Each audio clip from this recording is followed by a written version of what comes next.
all about the days of Jackal. Have you ever watched a movie that had you questioning every character's motivation, wondering who could trust who, and praying for some sort of clue to the mystery? But when the twist comes, it hits you like a freight train. You're watching a film where the tension is so thick you can cut it with a knife. Every movie is calculated. Every decision has life or death consequences. And then, bam, a killer so methodical, so cold, that you can't help but be drawn into his world. But what if I told you this character is not just a simple assassin, but the embodiment of an entire era's politics, espionage, and the ruthless drive of an unforgettable villain? Welcome back, movie lovers! Today, we're diving deep into one of the most intense political thrillers ever made, The Day of the Jackal. And we're not just talking about the 1973 classic, we're examining the entire legacy of the Jackal saga, how the story of an enigmatic assassin evolved through multiple adaptations, and what makes it a timeless masterpiece. First, let's talk about the 1973 film, The Day of the Jackal, a title that has left its mark on the genre of political thrillers.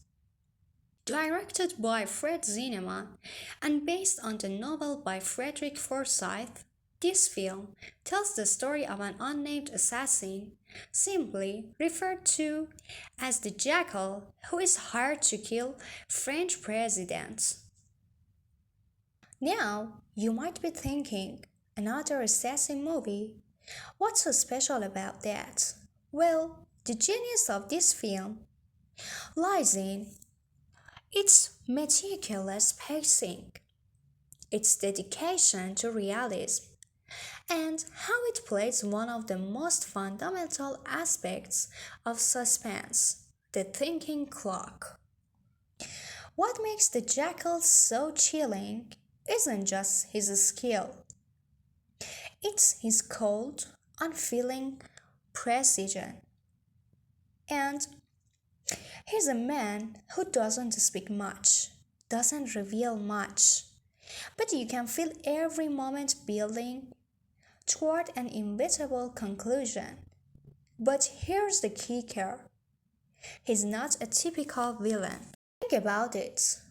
Most movie assassins have some kind of backstory, right?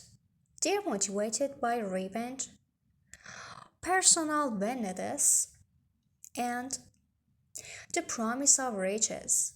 But the Jackal, he's a hired gun with no personal stake in the matter. He's in it for the money, and that's what makes him terrifying. There's no ideology, no emotional reason for the kill, just an unshakable dedication to the task.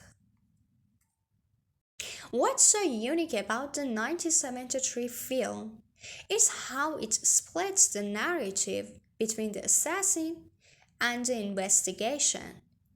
You've got two sides of the same coin. One side is the cold blooded killer, the other is the dark French detective, Claude Lebel, determined to stop him. It's a game of cat and mouse that keeps the audience on edge.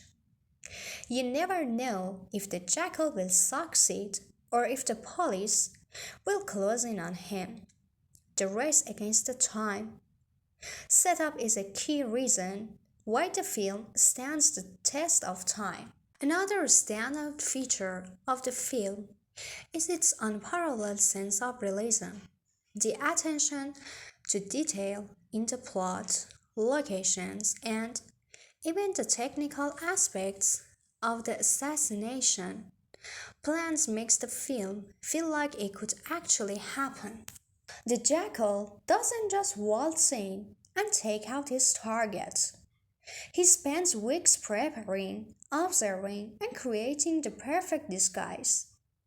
The film's pacing is so careful in showing the preparation process that it makes the final moments feel all more intense. Let's face it, how often do we see assassin movies where the character is given time to plan instead of just shooting first and asking questions later? But what makes The Day of the Jackal truly fascinating is how it transcends one film. It spawns a legacy, one that even made it to the small screen. In 1997, a TV miniseries adaptation took the story to new heights, and it was interesting to see how the Jackal story was reinterpreted for a new generation. Although the miniseries isn't as iconic as the original film, it brings some interesting changes. The series expands on the backstory of the Jackal, delving deeper into his motivations. But does it lose some of that mysterious aura that made him so compelling in the first place? What truly sets this series apart is its ability to leave you pondering the psychology of its central figure. Who is the Jackal really? What makes him tick? Is he a product of his circumstances, or is he just a force of nature, unstoppable and cold? So, after all this, why does The Day of the Jackal remain one of the best thrillers ever made? Well, it's the perfect blend of suspense, mystery, and psychological complexity. It's not just about the assassination, it's about the tension between the two forces, the cold assassin and the determined lawman. But here's the ultimate question for you. Do you really want to know everything about the jackal? Or is it better that we never do? The mystery is what keeps him and the story alive. So, what do you think? Is the jackal one of the cinema's most compelling villains? Or is he just a product of his time? Let me know your thoughts in the comments below. If you enjoyed this deep dive into the Day of the Jackal series, don't forget to hit that like button, subscribe, and share with your friends.